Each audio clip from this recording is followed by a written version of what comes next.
Welcome बच्चों। जैसे हमने स्टार्ट किया हुआ है हमारा मैग्नेटिक मटेरियल ये चैप्टर, जिसमें हम मैग्नेटिज्म ये स्पेशली पढ़ते हैं। ठीक है। बच्चों, इसके पहले हमने जो पढ़ा वो थोड़ा सा रिवाइज करते हैं और फिर आज जो पढ़ने वाले उसको कंटिन्यू करते हैं। ठीक है। तो याद करिए, हमने पढ़ा था मैग्नेटिज्म। अब आपको मालूम है मैग्नेटिज्म क्या है। It is just the property of attraction of any body, जिसको मैग्नेट करते हैं। ठीक है, जिसको हम क्या कहते हैं, magnet, to the magnetic substances. ठीक है, यानी simply property of attraction of a magnet to the magnetic substance, it is called as magnetism. ठीक है। और जो मैग्नेट होता है तो वहाँ पर हमने मैग्नेट के बारे में भी छोटी मोटी चीज़ें पढ़ी है। ठीक है। जैसे कि मैग्नेट को हम क्या कहते हैं, उसको डायपोल भी कहते हैं। क्यों? जैसे अगर मान लीजिए कि हम एक आधा बार मैग्नेट ले लेते हैं। ठीक है। तो आपको मालूम है कि वहाँ पर क्या होते हैं, उसके दो पोल्स होते हैं, समझो एन पोल एस पोल। ठीक है। और क्योंकि दो पोल होने के कारण इसको हम मैग्नेटिक डायपोल भी बोलते हैं। ठीक है। फिर हमने देखा था कि जैसे अगर इन पोल से अगर एक आधी इमेजिनरी लाइन जाती है तो हम इसको क्या कहते हैं, मैग्नेटिक एक्सिस कहते हैं। अगर सेंटर से जाने वाली लाइन लेकिन मैग्नेटिक एक्सिस को परपेंडिकुलर लाइन है तो हमने देखा था कि उसको हम क्या कहते हैं, मैग्नेटिक इक्वेटर कहते हैं। ये चीज़ हमने देखी।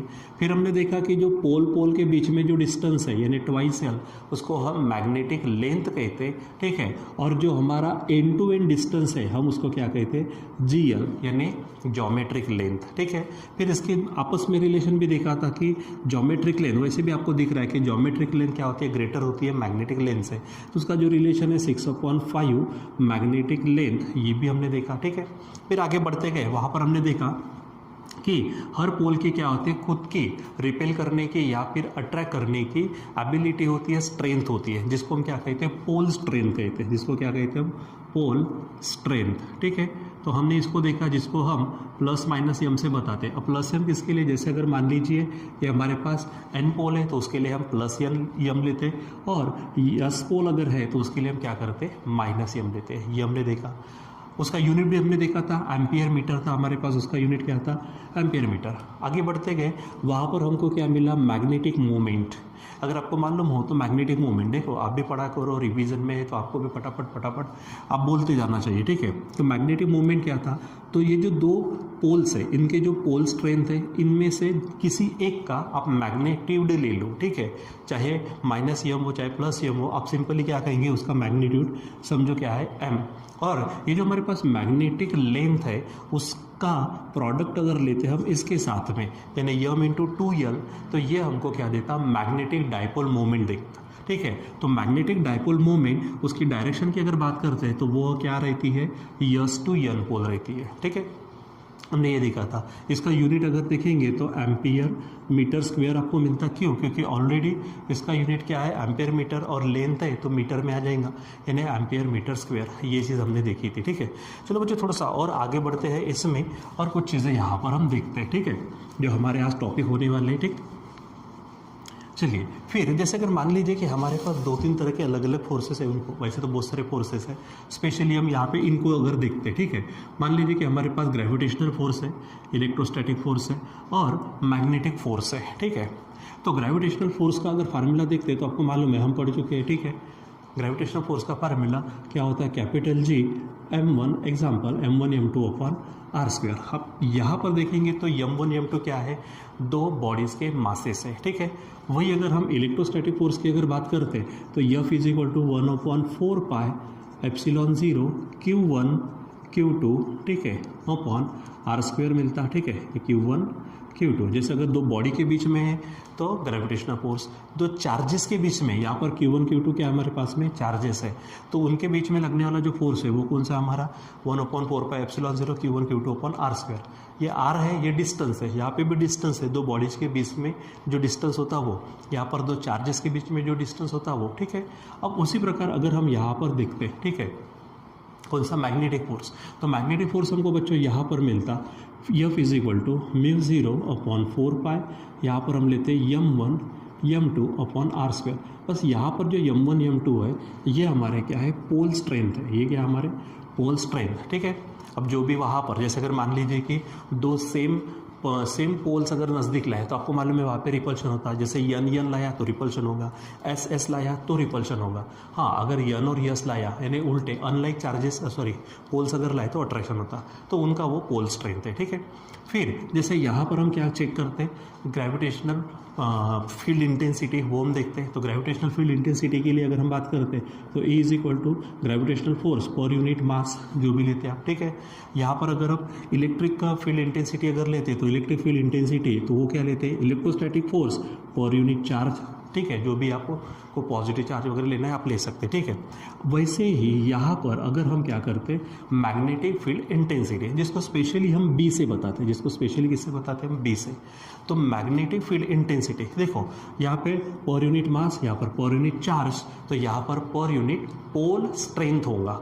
कोई भी जो भी आप कंसीडर करेंगे रेफरेंस के लिए, चाहे आप नॉर्थ पोल लो चाहे आप एस पोल लो, स्पेशली नॉर्थ को लिया जाता। तो मान लीजिए कि मैं यहाँ पे क्या कहूँगा सिंपली कि magnetic force per unit pole strength. ठीक है, तो समझो मैं सिंपली यम ले लेता हूँ। ठीक है, अब यहाँ पर अब थोड़ा फोकस यहाँ पे करेंगे क्योंकि हमारे पास में मैग्नेटिक मटेरियल, मैग्नेटिज्म चल रहा था, इस पर फोकस करते हैं।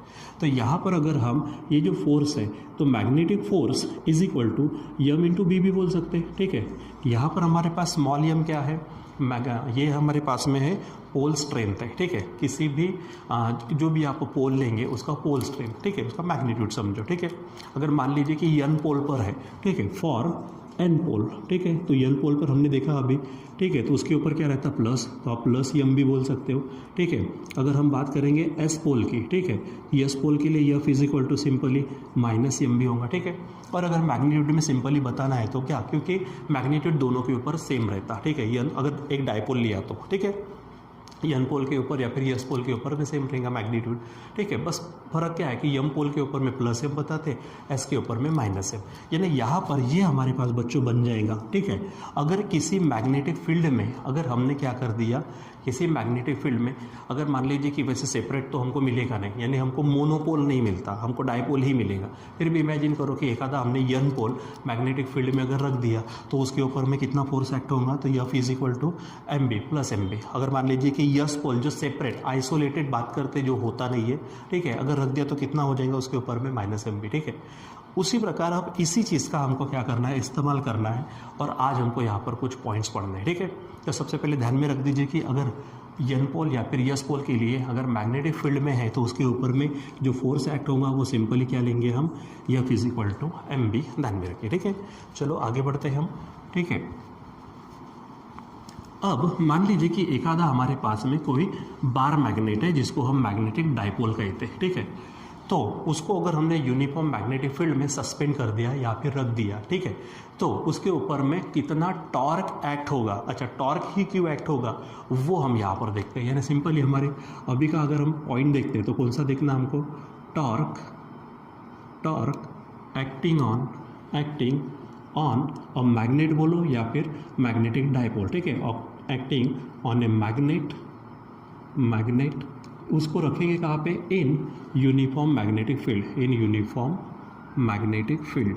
ठीक है, तो यहाँ पर अगर रखने के बाद में कितना उसके ऊपर में यानी टॉर्क एक्ट होता वो देखते हैं। ठीक है, तो चलो हमारे पास में मान लीजिए कि ये यूनिफॉर्म मैग्नेटिक फील्ड हमने इस तरह से बता दी है। ठीक है, ये समझो कि यूनिफॉर्म मैग्नेटिक फील्ड है। ठीक, अब हमारे पास मान लीजिए कि कोई हमारे पास ये क्या है, एक आधा कोई भी मैग्नेट ले लेते हैं। ठीक है, तो ये मैग्नेट यहाँ पर हम इस तरह से रख देते हैं। मान लीजिए कि मैं क्या करता हूँ, ये मैग्नेट इस तरह से यहाँ हमने रख दिया। समझो ये क्या है, हमारे पास एन पोल है और ये समझो हमारे पास में एस पोल है। ठीक है, ठीक, अब यहाँ से यानी एक तरह से देखो तो इसका जो मैग्नेटिक एक्सिस होगा वो इस तरह से होगा। ठीक है, और ये जो मैग्नेटिक फील्ड है इस मैग्नेटिक फील्ड के साथ में मान लीजिए को एंगल थीटा बना रहा है। ठीक है, अच्छा, उसके बाद में यस टू यन जो होता वो हमारा क्या होता, एम होता है मैग्नेटिक डायपोल मोमेंट। ठीक है, तो अब क्या बोलेंगे हम, कंसीडर। ठीक है, थोड़ा सा मैग्नेट को आप थोड़ा सा अच्छे से बताइए।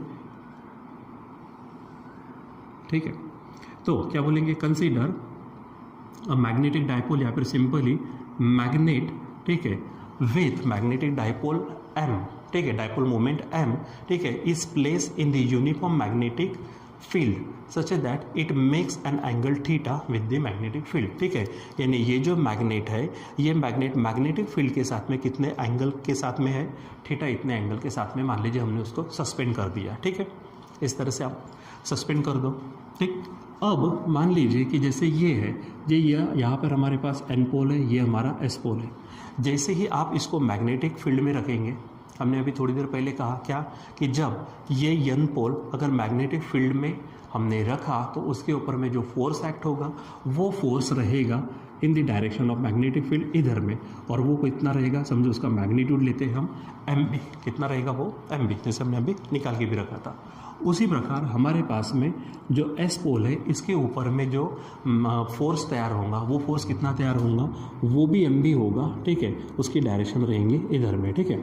हाँ, अगर आप साइन के हिसाब से जाएंगे तो प्लस एम बी बोले, यहाँ पे अगर साइन के हिसाब से जाएंगे तो माइनस एम बी, या फिर सिंपली मैग्नीट्यूड में देखेंगे तो इधर में एम बी और इधर में एम बी, ठीक है, क्योंकि दोनों का मैग्नीट्यूड सेम रहेगा, ठीक है। अब आप यहाँ पे बराबर चेक करो, एन पोल पे जो फोर्स लग रहा है मैग्नेटिक फील्ड की डायरेक्शन में इधर लग रहा है, ठीक है, और एस पोल में जो फोर्स लग रहा है वो मैग्नेटिक फील्ड के ऑपोजिट डायरेक्शन में इधर लग रहा है, ठीक है। दोनों का मैग्नीट्यूड सेम है, दोनों का मैग्नीट्यूड क्या है, सेम है, दोनों का मैग्नीट्यूड सेम है और उनकी डायरेक्शन अलग अलग है, तो वो क्या तैयार करेंगे, कपल तैयार करेंगे। यानी यहाँ पर कपल ऑफ फोर्सेस होगा, यहाँ पर क्या होगा, कपल ऑफ फोर्सेस, ठीक है। अच्छा, कपल ऑफ फोर्सेस को ही हम क्या कहते हैं, टॉर्क कहते हैं। इसका मतलब इस मैग्नेट के ऊपर में क्या तैयार होगा, टॉर्क अप्लाई होगा, इस मैग्नेट के ऊपर में क्या तैयार होगा, टॉर्क अप्लाई होगा। अब आपको मालूम है टॉर्क इज इक्वल टू क्या होता, तो torque is equal to simply हम क्या कहते हैं, magnitude of one of the forces, ठीक है। जो दो फोर्सेस है उनमें से किसी एक का magnitude into perpendicular distance between the forces, ठीक है। फोर्सेस के बीच में जो परपेंडिकुलर डिस्टेंस होगा वो, और मैग्नीट्यूड होगा किसी एक फोर्स का, ठीक है। तो चलो अगर हम यहाँ पर अगर इसको हम निकालने की कोशिश करते हैं, अब मान लीजिए कि यहाँ पे magnitude of one of the forces, दो फोर्सेस एक्ट हो रहे, एन के ऊपर में एम बी और एस के ऊपर में एम बी। अगर हम यहाँ पर साइन के हिसाब से, मैंने कहा यहाँ पे प्लस रहेगा, यहाँ पे माइनस, लेकिन दोनों का मैग्नीट्यूड सेम रहेगा, ठीक है। इसलिए इन दोनों में से किसी एक का मैग्नीट्यूड, यानी सिंपली क्या कहेंगे हम, एम बी कहेंगे, ठीक है, into perpendicular distance between the forces. अब देखो ये फोर्स आपका इधर लग रहा है, ये फोर्स आपका इधर लग रहा है, ठीक है। इनके बीच में जो परपेंडिकुलर डिस्टेंस है, समझो मैं इसका इस तरह से बढ़ा देता हूँ, ठीक है। तो यहाँ से ये जो देखेंगे तो ये है हमारे पास परपेंडिकुलर डिस्टेंस, समझो यहाँ पे मैं एक आधा पॉइंट ए देता हूँ, ठीक है। यानी ये जो यन है इन दो फोर्सेस के बीच का परपेंडिकुलर डिस्टेंस है, इन दो फोर्सेस के बीच का परपेंडिकुलर, ये देखो ये नहीं, ये परपेंडिकुलर डिस्टेंस नहीं, परपेंडिकुलर यानी क्या होगा, वहाँ पर 90 तैयार होना चाहिए, ठीक है। तो ये फोर्स ऐसा जा रहा है, ये फोर्स इस तरह से इधर आ रहा है, इनके बीच में परपेंडिकुलर डिस्टेंस होगा एन ए, यानी यहाँ पर मैं बात करता हूँ परपेंडिकुलर डिस्टेंस एन ए, ठीक है। अब चलो यहाँ पर देखो ये हमारे पास एम बी है, अब एन ए के लिए बात करते हैं। अब यहाँ पर चेक करो, ठीक है। अब यहाँ थोड़ा सा ये जो ट्राइंगल नज़र आ रहा है, इस ट्राइंगल को आप देखिए, ठीक है। अब यहाँ पर ये ट्राइंगल देखो, पहले तो ये एंगल थीटा है, तो यहाँ पर भी क्या हो जाएगा, थीटा होगा। अब बोलेंगे क्यों, तो आप सिंपल यहाँ पर चेक कर सकते हो, ठीक है, क्योंकि इसके बीच में जो एंगल थीटा है, ठीक है, ये एंगल और ये एंगल आपका करस्पॉन्डिंग एंगल बन जाएगा। तो यहाँ पे थीटा है ना, ठीक है, तो ये भी थीटा हो जाएगा।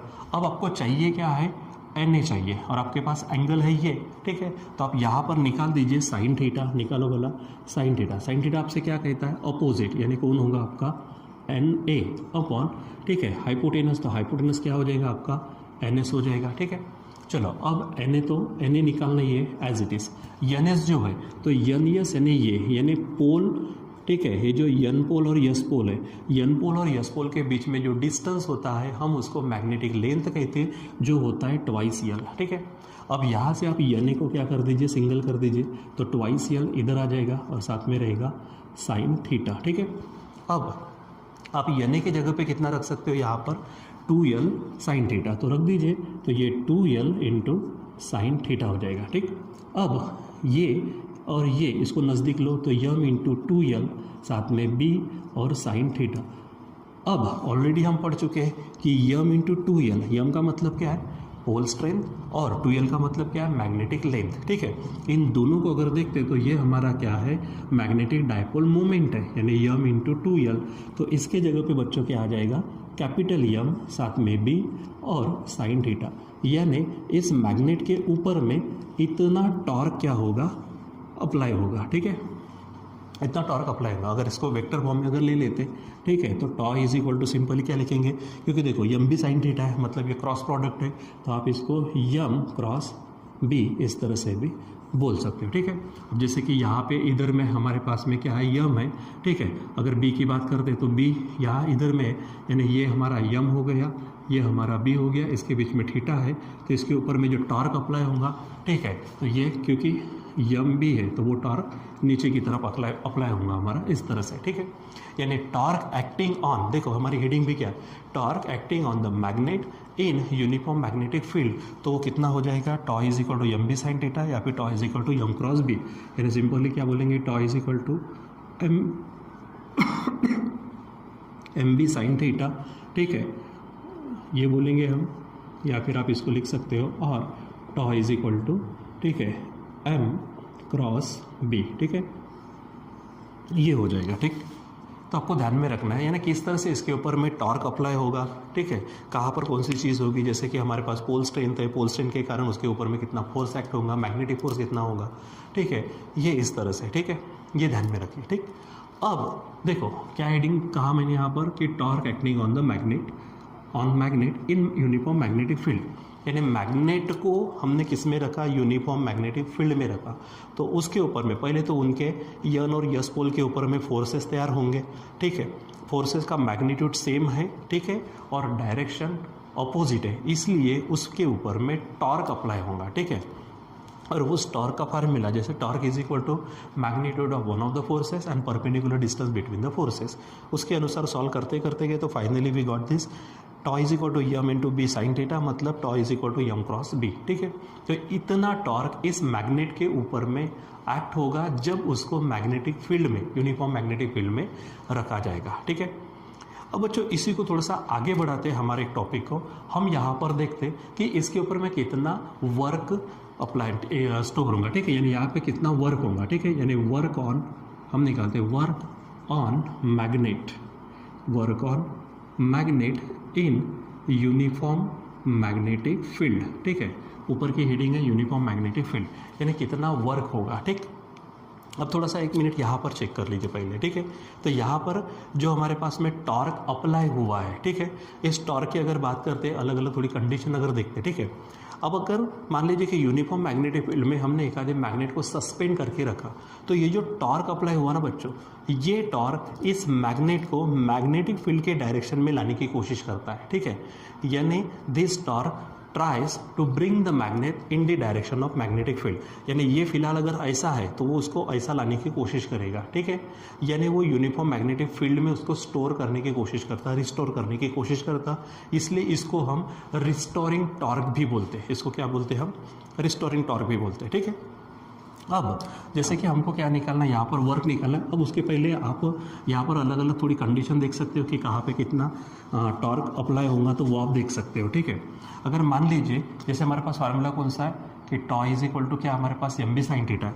अगर यहाँ पर देखते हैं कि थीटा इज इक्वल टू, मान लीजिए थीटा इज इक्वल टू 0 है, ठीक है, थीटा इज इक्वल टू कितना डिग्री है, 0 डिग्री समझो। इसका मतलब क्या है कि हमारा मैग्नेट इस तरह से है, ठीक है, और मैग्नेटिक फील्ड की डायरेक्शन भी वैसे ही है, ठीक है, यानी आप बोल सकते हैं कि मैग्नेटिक मूवमेंट और बी दोनों एक दूसरे को पैरेलल है। तो वहाँ पर अगर फार्मूला रखते हैं तो थीटा इज इक्वल टू 0 है, तो आपको मालूम है, सो साइन 0 क्या हो जाता है, 0, तो सिंपली उसके ऊपर में क्या नहीं तैयार होगा, टॉर्क अप्लाई नहीं होगा, ठीक है, यानी इस तरह से रहेगा वो, ठीक। तो उसके ऊपर में किसी भी तरह का टॉर्क अप्लाई नहीं होगा, ध्यान में रखो, ठीक है। दूसरा पार्ट, ठीक है, अगर मान लीजिए कि थीटा इज इक्वल टू हमने 90 डिग्री ले लिया, तो आपको मालूम है साइन 90 क्या होता है, साइन 90 1 होता है, ठीक है। तो साइन 90 अगर हमारे पास में 1 है तो टॉर्क क्या हो जाएगा हमारे पास, torque is equal to M into B, और साइन थीटा यानी साइन 90 यानी 1, सिंपली हमारे पास में क्या हो जाएगा, इतना टॉर्क अप्लाई होगा, ठीक है। यानी tau is equal to M B, इतना टॉर्क वहाँ पर अप्लाई होगा। तो ध्यान में रखना कि हमारे पास में जो टॉर्क अप्लाई होता है वो टॉर्क को हम रिस्टोरिंग टॉर्क क्यों कहते हैं, क्योंकि वहाँ पर वो रिस्टोरिंग टॉर्क यानी वो टॉर्क सिंपली मैग्नेट को मैग्नेटिक फील्ड के जो यूनिफॉर्म मैग्नेटिक फील्ड में रखा है उस डायरेक्शन में लाने की कोशिश करता है। ठीक है, इसलिए हम उसको क्या कहते हैं, स्पेशली रिस्टोरिंग टॉर्क भी कहते हैं। ठीक है, ये ध्यान में रखो। अब हम देखते हैं यहाँ पर वर्क ऑन मैग्नेट। ठीक, अब वही कंडीशन यहाँ पर समझ के चलिए कि क्या किया हमने कि एक बार मैग्नेट ले लिया, ठीक है, जिसको मैग्नेटिक डायपोल बोलते हैं, उसको हमने यूनिफॉर्म मैग्नेटिक फील्ड में क्या कर दिया, सस्पेंड कर दिया। ठीक है, अब यूनिफॉर्म मैग्नेटिक फील्ड में सस्पेंड कर देने के बाद में क्या होगा, उसके ऊपर में, ठीक है, उसके ऊपर में टॉर्क अप्लाई होगा। ठीक है, उसके ऊपर में टॉर्क अप्लाई होगा और वो टॉर्क कितना है, तो अभी हमने देखा यहाँ पर, ठीक है, वो कितना टॉर्क अप्लाई होगा उसके ऊपर में, टॉ इज इक्वल टू, देखो अभी हम क्या देख रहे हैं, हेडिंग दी है हमने work on magnet in uniform magnetic field.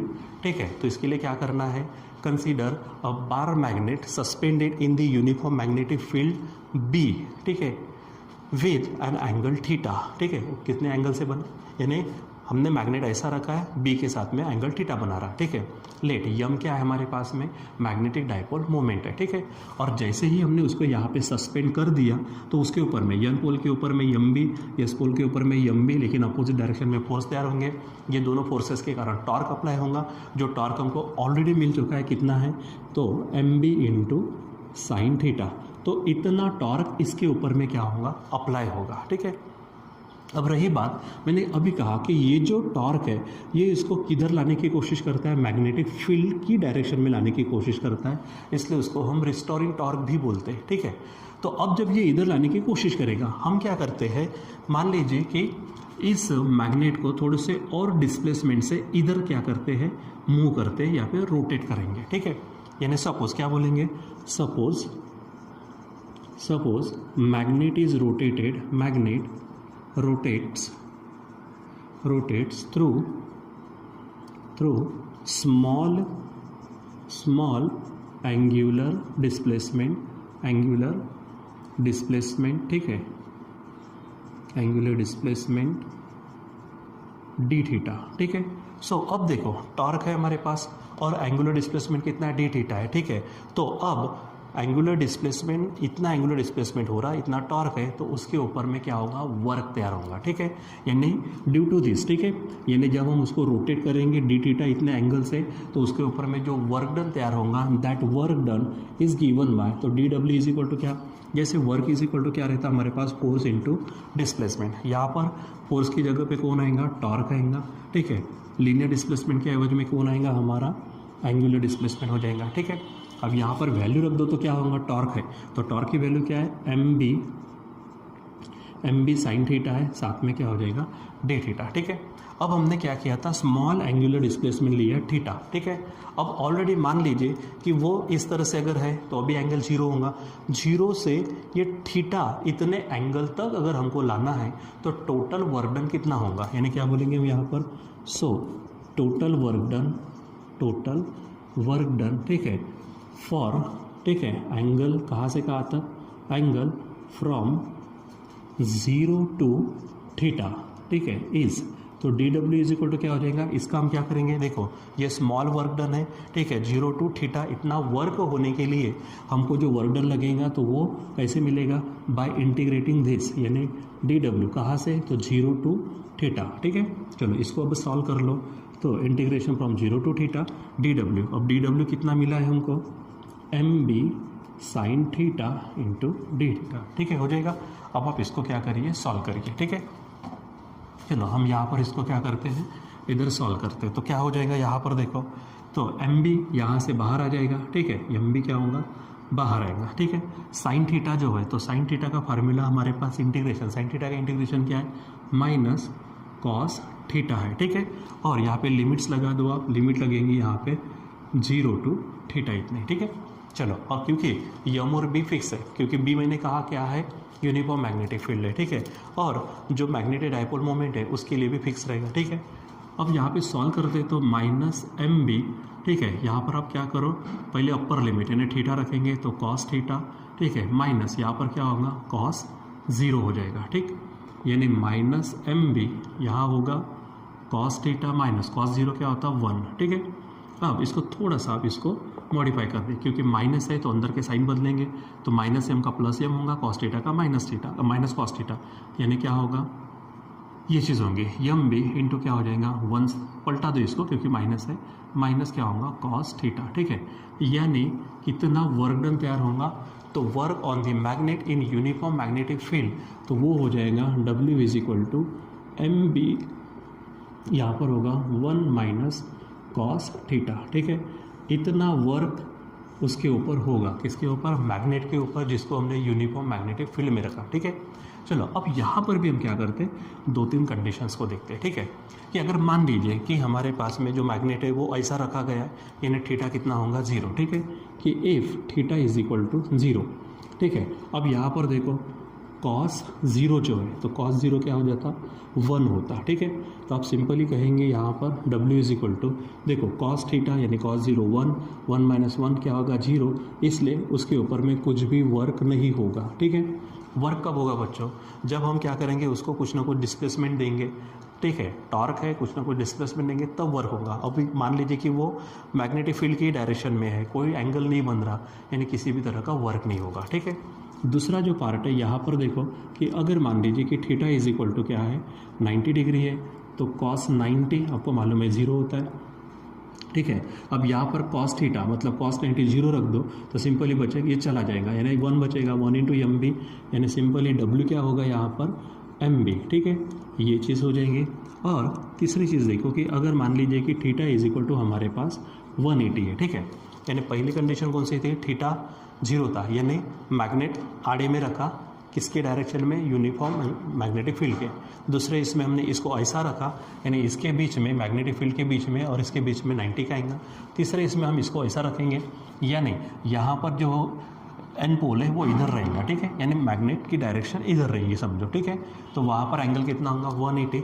अगर आप यहाँ पर बात करते हो तो कॉस 180 इज इक्वल टू -1 होगा। सो फाइनली यहाँ पर देखो W क्या होगा, यहाँ पर ये मेन फार्मूला हमारे पास में कॉस थीटा यानी कॉस 180 -1 और माइनस यानी +1 क्या होगा 2, यानी यहाँ पर आ जाएगा 2mb, यानी यहाँ पर सबसे ज़्यादा वर्क होगा, ठीक है।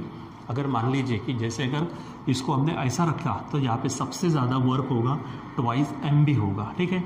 अगर ऐसा रखा तो वर्क होगा कितना mb, और अगर ऐसा रखा तो वहाँ पे किसी भी तरह का वर्क नहीं होगा, ठीक है। तो ये आपको ध्यान में रखना है, यानी वर्क ऑन दी मैग्नेट जो है हमारे पास, तो वर्क ऑन दी मैग्नेट क्या है, फार्मूला क्या है वर्क का, तो work is equal to M B, ठीक है। W इज इक्वल टू क्या है, वर्क इज इक्वल टू मतलब W is equal to M B 1 minus cos theta है, ठीक है। तो ये चीज़ ध्यान में रखो। अब इसमें से जो बच्चों हमारे पास में ये पोजीशन है कौन सी, हमारे पास में थीटा इज इक्वल टू 90, यानी हमारे पास मैग्नेट हमने किस तरह से रखा है, परपेंडिकुलर रखा है ऐसा, यानी यूनिफॉर्म मैग्नेटिक फील्ड के लिए, ठीक है। जैसे हमारे पास में ये फील्ड है इस तरह से समझो, ये हमारे पास फील्ड है, तो मैग्नेट हमने अगर इस तरह से रख दिया, ठीक है, यानी ये यन, ठीक है, ये यस है, ठीक है। तो इसके बीच में समझो एक्सिस है, तो ये जो एंगल है थीटा 90 डिग्री हो जाएगा। तो इस पोजीशन को हम कहते हैं स्टैंडर्ड पोजीशन ऑफ मैग्नेट, ठीक है। यानी जब भी हमको यानी वर्क निकालना हो, पोटेंशियल एनर्जी निकालना, यानी कुछ काम अगर करना है मैग्नेट के संबंध में, ठीक है, यूनिफॉर्म मैग्नेटिक फील्ड में, तो इस पोजीशन में जिसमें मैग्नेट हमारे यूनिफॉर्म मैग्नेटिक फील्ड को परपेंडिकुलर हो, उस पोजीशन को हम क्या कहते हैं, स्टैंडर्ड पोजीशन ऑफ मैग्नेट। हम क्या कहेंगे उसको, स्टैंडर्ड पोजीशन ऑफ मैग्नेट, ठीक है। अब थोड़ा हम और आगे बढ़ते हैं और यहाँ पर देखते हैं पोटेंशियल एनर्जी, क्या बोलेंगे हम, potential energy of magnet, potential energy of magnet in uniform magnetic field, ठीक है। Potential energy of magnet in uniform magnetic field, उसके लिए भी डायग्राम के लिए भी क्या करेंगे, हम इसी डायग्राम को देखेंगे। क्या बोलेंगे यहाँ पर हम कि सपोज कि हमारे पास में जो बार मैग्नेट है उसको सस्पेंड कर दिया हमने uniform magnetic field at N angle theta, ठीक है।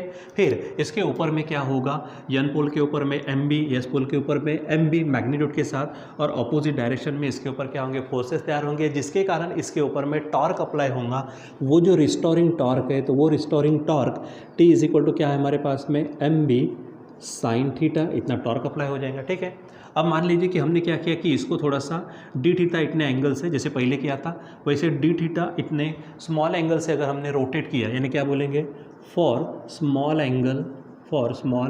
एंगल डी थीटा, ठीक है। इसके लिए हमारे पास में जो वर्क डन होगा तो work done D W is equal to क्या हो जाएगा, आपको मालूम है टी इंटू क्या होता, डी थीटा, जो उसके पहले पढ़े तो यानी सिंपली कहेंगे M B sine theta into D theta हो जाएगा। अब बच्चों हमको क्या निकालना है, potential energy of magnet in uniform magnetic field, ठीक है। तो पोटेंशियल एनर्जी यहाँ पर हम कहेंगे पोटेंशियल एनर्जी, ठीक है। तो potential energy is equal to क्या हो जाएगा, तो potential energy of the magnet, ठीक है, इट इज इक्वल टू हम बोलेंगे यहाँ पर तो work done in bringing the magnet, ठीक है, कहाँ से, फ्रॉम स्टैंडर्ड पोजीशन। अब स्टैंडर्ड पोजीशन यानी अभी थोड़ी देर पहले हमने देखी स्टैंडर्ड पोजीशन में क्या होता है कि हमारे पास मैग्नेट और magnetic field, uniform magnetic field एक दूसरे को परपेंडिकुलर होती है, मतलब थीटा इज इक्वल टू क्या हो जाएगा, π/2 यानी 90 डिग्री, ठीक है। तो क्या, work done in bringing the magnet from standard position to the position of angle theta, ठीक है, कोई भी एंगल ले लो, ठीक है। जैसे अगर मान लीजिए कि यहाँ पर हमारे पास में ये मैग्नेटिक फील्ड है, यहाँ पे ये परपेंडिकुलर पोजीशन यानी स्टैंडर्ड पोजीशन है, ठीक है, यानी यहाँ पर अगर मैग्नेट ऐसा है तो ये स्टैंडर्ड पोजीशन है। अब इस स्टैंडर्ड पोजीशन से, ठीक है, मान लीजिए कि हमको मैग्नेट को इस पोजीशन में लाना है, तो जितना भी वर्क होगा उस वर्क को ही, that work is stored in the form of potential energy, यानी यहाँ पे सिंपली कहेंगे कि potential energy of magnet is equal to work done in bringing the magnet from standard position, मतलब theta is equal to π/2 to the position of angle theta, ठीक है। यानी simply यहाँ पर कहेंगे, अब पोटेंशियल एनर्जी को हम किससे बताएंगे, यू से बताएंगे, तो यू इज इक्वल टू हमारे पास क्या हो जाएगा, सिंपली कंप्लीट वर्क डन उसके लिए, ठीक है। तो this work done is equal to क्या, तो work done is equal to जैसे हमारे पास में है तो ये D W, small work done था हमारे पास कितना, डी डब्ल्यू, ठीक है। अब टोटल वर्क डन निकालना है तो उसके लिए लिमिट क्या है, कहाँ से कहाँ तक, तो हमारे पास जो कहाँ से लेना है, स्टैंडर्ड पोजीशन से, मतलब थीटा π/2 हो जाएगा टू उस पोजीशन तक जहाँ पे हमारा एंगल कितना है, थीटा है, ठीक है। चलो अब आप इसको ना सॉल्व करो, क्या होगा, ये π/2 टू थीटा हो गया डी डब्ल्यू। अब डी डब्ल्यू देखो क्या है हमारे पास में, M B sine theta into D theta हो जाएगा।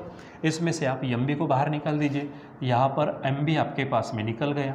फिर हमारे पास साइन थीटा है, साइन थीटा का जो इंटीग्रेशन है वो माइनस क्या हो जाएगा, कॉस थीटा, ठीक है। और कॉस थीटा को आप क्या कर दो, यहाँ पर लिमिट लगा दो, लिमिट कहाँ से कहाँ है, π/2 टू थीटा, π/2 टू थीटा। देखो वर्क निकालते समय हमने क्या किया था, वहाँ पर लिमिट हमारी अलग थी, ठीक है, यानी 0 टू थीटा कर दिया था। अभी हमको पोटेंशियल एनर्जी निकालनी है, क्योंकि पोटेंशियल एनर्जी निकालने के लिए हमको स्टैंडर्ड पोजीशन से विचार करना है, इसलिए थीटा π/2 टू थीटा लेंगे, ठीक है।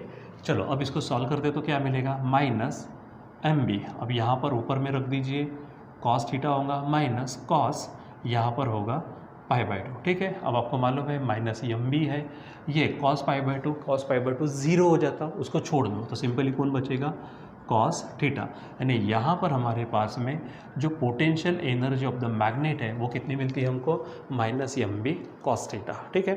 तो ये हमारे पास में तीसरा टॉपिक कौन सा कि पोटेंशियल एनर्जी ऑफ मैग्नेट, इसको सॉल्व करते करते के तो फाइनली हम यहाँ पहुँचते हैं। तो potential energy of magnet in uniform magnetic field कितनी हो जाएंगी, तो minus M B cos theta, ठीक है। अब यहाँ पर भी आप क्या कर रहे हैं, 2-3 पोजीशन देख सकते हो। समझो कि if theta is equal to 0, ठीक है। अब थीटा इज इक्वल टू 0 मतलब मान लीजिए कि वो यूनिफॉर्म मैग्नेटिक फील्ड की ही डायरेक्शन में है, तो सिंपल कॉस थीटा क्या हो जाएगा, यानी यहाँ पर कॉस थीटा मतलब कॉस 0 1 होता। सो जो हमारे पास u है, u यानी पोटेंशियल एनर्जी, ठीक है, तो ये 1 हो गया, तो ये माइनस एम बी रहेगा, ठीक है। यानी यहाँ पर ये मिनिमम पोटेंशियल एनर्जी रहेंगे, ये क्या रहेंगी, मिनिमम पोटेंशियल एनर्जी, और वो इस तरह से रहेगा, ठीक है। इसको हम यहाँ पर इसको हम स्टेबल इक्विलिब्रियम भी बोलते हैं, ठीक है। यानी अभी हमारे पास में जो मैग्नेट रहेगा वो स्टेबल कंडीशन में रहेगा, ठीक है। दूसरा अगर मान लीजिए कि हम क्या करते, if theta is equal to 90 ले लेते, यानी यहाँ पर कॉस 90 कॉस 90 जीरो हो जाएगा, यानी यहाँ पर कॉस ये थीटा है इसको जीरो रख दो तो जो हमारे पास में पोटेंशियल एनर्जी है वो कंप्लीट क्या हो जाएंगी, ज़ीरो हो जाएंगे, ठीक है। और हमारा जो मैग्नेट होगा वो मैग्नेट हमारा कौन से पोजीशन में, ऐसा कहेंगे हम इसको, तो हमारा magnet is in standard position, ठीक है। यानी स्टैंडर्ड पोजीशन के लिए, स्टैंडर्ड पोजीशन में अगर है तो उसकी पोटेंशियल एनर्जी ज़ीरो रहेंगी, ठीक है। और तीसरा अगर हम विचार करते कि मान लीजिए कि हमारे पास F theta is equal to 180 degree है, तो आपको मालूम है क्या होगा, कॉस 180 क्या बनता है, -1, ठीक है।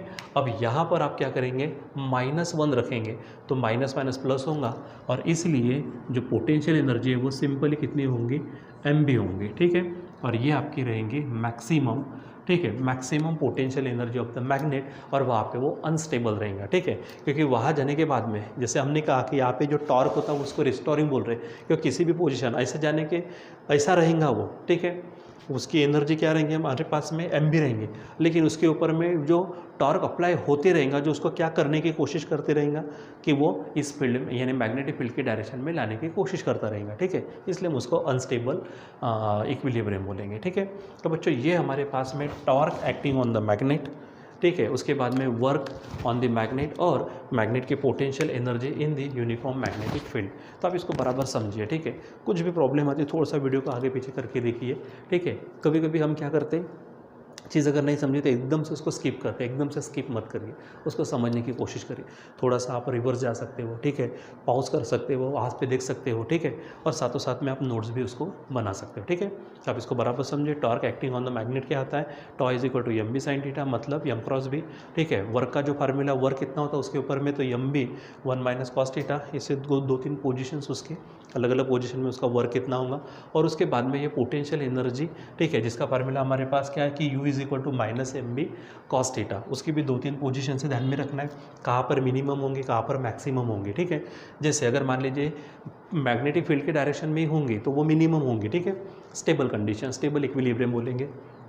दूसरा, अगर वो परपेंडिकुलर होगा तो वो स्टैंडर्ड पोजीशन में होगा, ठीक है, जिसकी पोटेंशियल एनर्जी क्या होंगी हमारी, ज़ीरो होंगी, ठीक है। और तीसरा, अगर वो मैग्नेटिक फील्ड के एकदम अपोजिट होगा, ठीक है, यानी एंटी पैरेलल बोल सकते हैं, तो वहाँ पे उसकी एनर्जी मैक्सिमम रहेंगी, ठीक है, और वहाँ पे वो अनस्टेबल इक्विलिब्रियम में रहेगा, ठीक है। आप इसको बराबर समझने की कोशिश करिए। कुछ भी प्रॉब्लम्स आती तो मैंने कहा अभी उसको थोड़ा सा बराबर और समझने की कोशिश करें, और कुछ रहता है तो आप मुझे बताइए, फिर से हम इसको डिस्कस करेंगे, ठीक है। यहाँ पर अभी हम रुक जाते हैं, बाकी कंटिन्यू करेंगे बाद में। Till then